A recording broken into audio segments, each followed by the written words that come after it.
Internet पर mobile, laptop और shampoo बिकते तो सुना है, पर अब इंसान भी बिकेंगे। अगर सुनकर मजाक लग रहा है तो इनका रेट भी सुनो। एक इंसान के पूरे 1 लाख रुपए। ये रेट आपको कुवैत की फोर सेल नाम की मोबाइल एप्लीकेशन पर मिलेगा, जहां आप किसी भी इंसान को बेफिक्र खरीद सकते हो। हेलो भाई लोग, आज फैक्ट भाई आपको ऐसे देशों के मोबाइल एप्लीकेशंस दिखाएगा जहां सरेआम लोगों को बेचने की कालाबाजारी की जाती है। और न सिर्फ उन देशों के एप्लीकेशंस पर फेसबुक, व्हाट्सएप और इंस्टाग्राम पर भी लोगों को बेचा गया है। जहां विदेश में ये समस्या है, क्या इंडिया में भी ऐसा होता है? इसका जवाब है कुछ प्रतिशत हाँ।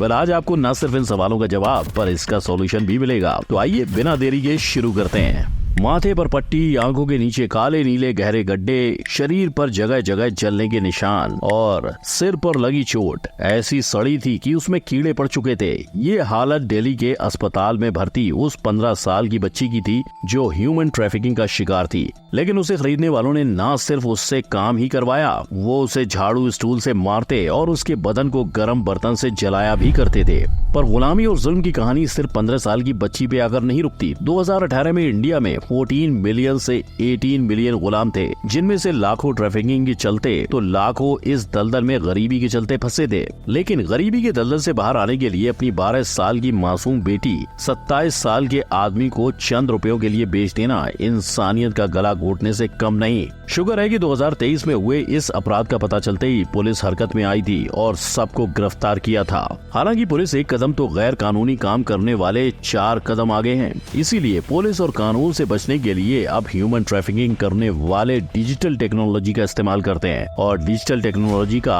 आसान जरिया है सोशल मीडिया। सोशल मीडिया बोले तो फेसबुक, इंस्टाग्राम और अंकल्स के लिए गुड मॉर्निंग बोलने वाला व्हाट्सएप। लेकिन जहां इंस्टाग्राम की पॉलिसी साफ साफ कहती है कि उनकी एप्लीकेशन पर क्रिमिनल एक्टिविटी और ह्यूमंस को बेचने की परवानगी नहीं दी जा सकती, वहीं फैक्ट बाई को वहां बच्चे बिकने का केस मिला, वो भी सिर्फ 81,000 रुपए में। पर गुप्त तरीके से उस मुजरिम को जल्दी पकड़ लिया। लेकिन ये तो सिर्फ एक केस है। अगर हम फेसबुक और व्हाट्सएप के आंकड़ों को जोड़ें तो शायद आपके होश उड़ जाएंगे। मगर आज लोगों को बेचने का सिलसिला सिर्फ इन बड़ी एप्लीकेशंस पर ही नहीं होता। कुछ देश ने तो अपने लिए स्पेशल एप्लीकेशंस बना कर रखे हैं। इसी में से एक है सऊदी अरेबिया, जहां एक मामूली एप्लीकेशन का इस्तेमाल करके पूरे देश में सरेआम लोग बेचे जाते हैं। यहाँ का हरज एक ऐसा एप्लीकेशन है जहाँ रियल एस्टेट से लेकर गाड़ियाँ बेची जाती हैं, मगर इसी के अंदर लोगों की कालाबाजारी भी चल रही है। इसमें कुछ खरीदार होते हैं तो कुछ बेचने वाले, जहां आपको खास करके कामगारों की बिक्री रेंट पर या फिर लमसम मिलेगी। लेकिन ये क्यों हो रहा है? जानने से पहले आपको उन लाचार कामगारों के बारे में जानना होगा। ये कामगार कई देशों से माइग्रेंट के तौर पर आते हैं, जो बड़े देशों में काम करने की इच्छा रखते हैं, जहां उन्हें कफाला सिस्टम का सामना करना पड़ता है। इस सिस्टम में एक माइग्रेंट वर्कर तब तक ही काम कर सकता है जब तक उसे कोई स्पॉन्सरशिप यानी रहने को छत और खाने को धोने वाले ना दे। और इसी का फायदा उठाकर सऊदी के लोग माइग्रेंट्स का पासपोर्ट छीनकर अपने पास रख लेते हैं। तो इसीलिए हरज पर कालाबाजारी शुरू हुई और कामगारों की मजबूरी का लोग फायदा उठाते रहे, क्योंकि ये मतलबी दुनिया है भाई लोग, जिसे हम अक्सर अपना समझते हैं वही हमें धोखा देते हैं। और ताज्जुब की बात तो ये है कि ये एप्पल और एंड्रॉइड में बिंदास अवेलेबल है। इनफैक्ट रोज इस ऐप को 5 लाख लोग यूज करते हैं। लेकिन 2020 के बाद यूनाइटेड नेशंस ने उस पर एक्शन लेकर वार्निंग दे डाली, मगर फिर भी सऊदी अपनी हरकत से बाज नहीं आया। इसके बाद खुद एप्पल ने कहा कि वो लोगों की बिक्री का समर्थन नहीं करता, और उनका ये कहना जायज भी है, क्योंकि अगर 30 साल की वालेरी शेवना की माने तो जब वालेरी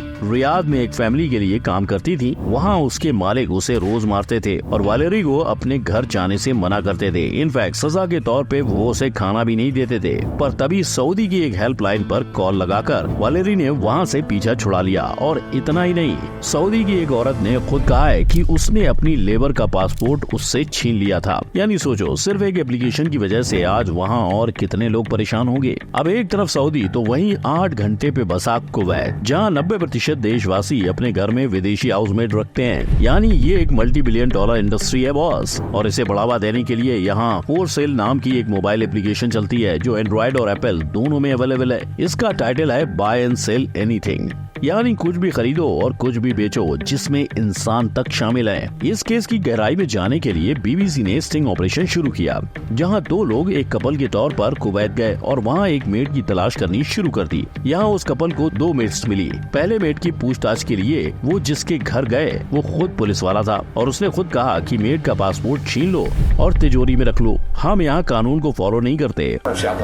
और भाई लोग, पुलिस वाले ने इस कपल को ये भी बताया कि मेड्स को मोबाइल ना इस्तेमाल करने दें, जहां मेड एक ऐसा इन्वेस्टमेंट है जिसे $2000 में खरीदा जा सकता है और $3300 में बेचा जा सकता है। वहीं दूसरी जगह इस कपल को एक 16 साल की लड़की मेड के तौर पर बिकती मिली। इतना ही नहीं, मालिक ने मेड को ये भी कहा कि कपल ही अब से बच्ची के मम्मी पापा हैं। सरेआम हो रहे इस सौदों में ये भी पता चला कि फॉर सेल ऐप पर आप रंग रूप के हिसाब से भी अपनी मेड चुन सकते हो, जहाँ वो एक इंडियन मेड को डर्टी यानी गंदा मानते हैं। लेकिन फिर सिंडिकेट नाम की एक एनजीओ का निर्माण हुआ जो माइग्रेंट्स की सुरक्षा का ख्याल रखती थी। लेकिन इस बदलाव से भी कुवैत के लोग नाराज थे, पर एनजीओ की मदद से बीबीसी ने अपना स्टिंग ऑपरेशन पूरा किया और उस 16 साल की बच्ची की जान भी बचा ली। हालांकि जब उस पुलिस वाले और औरत पर इल्जाम लगा तो कुवैत की गवर्नमेंट ने कोई लीगल एक्शन नहीं लिया। पर एक चीज साफ है कि जब पैसा जरूरी हो और जिंदगी नहीं तो खुलेगा राज और रहोगे वही।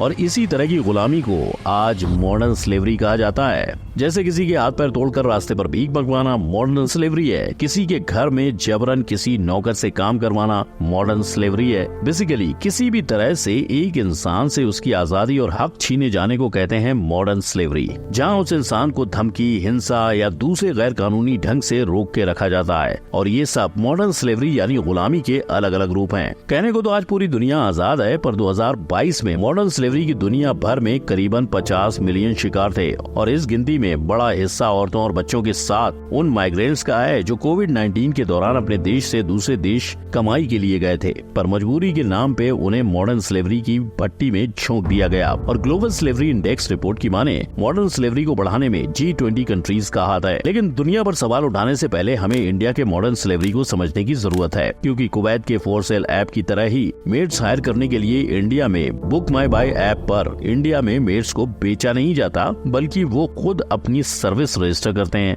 और यहाँ उन पर कफाला सिस्टम का प्रेशर भी नहीं होता। इस साल इंडिया आजादी का 78वां महोत्सव मनाएगा, पर सच्चाई ये है कि हर 3 में से 2 भारतीय किसी न किसी तरह से मॉडर्न स्लेवरी की लड़ाई लड़ रहे हैं। अब इंडिया में 3 तरीके की स्लेवरी सबसे ज्यादा है। पहला, ह्यूमन ट्रैफिकिंग, जिसमें लोगों को किडनैप करके सेक्स ट्रैफिकिंग या नौकर के तौर पर बेचा जाता है। और इंडिया में होने वाले ह्यूमन ट्रैफिकिंग में 10% इंटरनेशनल तो बाकी 90% लोग इंडिया में ही खरीदे बेचे जाते हैं। दूसरा, डेप्ट बॉन्डेड लेबर, जिसमें उन गरीबों को टारगेट किया जाता है जो कर्जा लेकर चुका नहीं पाते और उनसे जबरदस्ती काम करवाया जाता है। और तीसरा है पोस्ट मैरिज, यानी मर्जी के बिना शादी कराना। कई केसेस में तो लोग अपने ही बच्चों को किडनैप करके उन्हें नशीली चीजें देकर उनकी शादी करवाने से भी नहीं कतराते। और हालांकि इंडिया में इन तीनों तरह की स्लेवरी के खिलाफ कानून ऑलरेडी मौजूद है, पर उनके इम्प्लीमेंटेशन और सिस्टम के लूप होल्स साल दर साल हालात को बद से बदतर बनाते जा रहे हैं।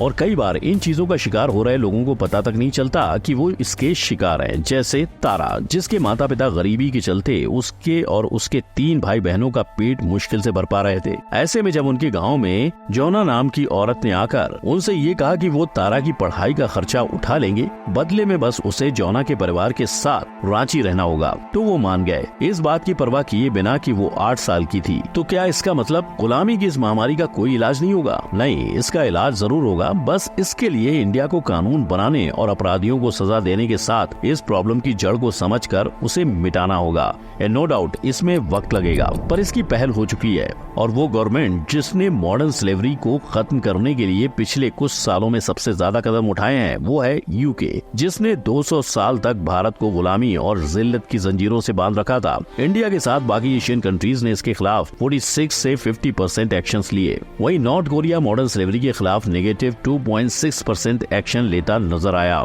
लेकिन इस प्रॉब्लम को जड़ से उखाड़ फेंकने में आप भी गवर्नमेंट की मदद कर सकते हैं। कैसे? मॉडर्न स्लेवरी के बारे में अवेयरनेस फैलाकर और उन्हें रिपोर्ट करके।